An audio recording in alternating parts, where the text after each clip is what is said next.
Of course, it's the perfect time for snooker. We've got the established stars that the public know and warm to, the Ronnie O'Sullivans, the Mark Williams, the Mark Selbys, and now coming up Judd Trump and people like that. And then you've thrown in this mixture of people that maybe they're not on the landscape yet, but we've seen what they can do over the year, and they're on merit because they can play.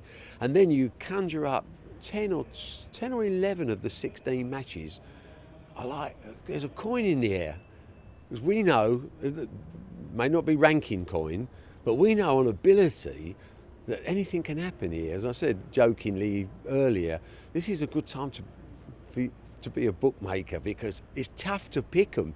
You know, you've gone out to 3-1 on Ronnie O'Sullivan. He's drawn an amateur who he slaughtered last time.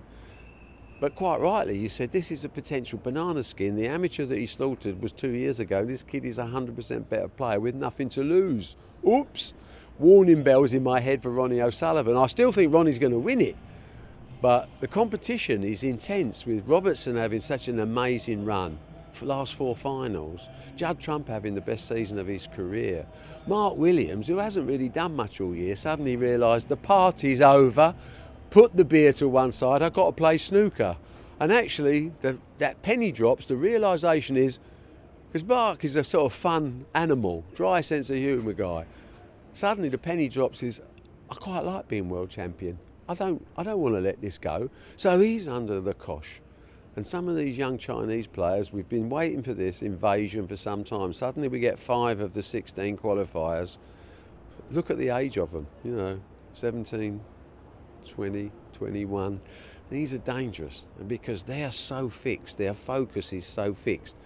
There will be a little bit of getting used to the crucible for them. And if they do have a bad first session, they'll be going home early. But if they settle, and I think the way the tournament structure is, there's so much experience been built over the full season. So many times those nerve ends have been exposed that eventually they don't give you a problem anymore. You just play your game.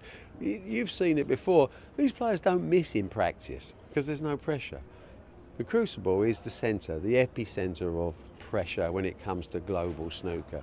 This is what they play for. It's not the £500,000 to the winner. It's to be the champion, to be recognised, to be part of history.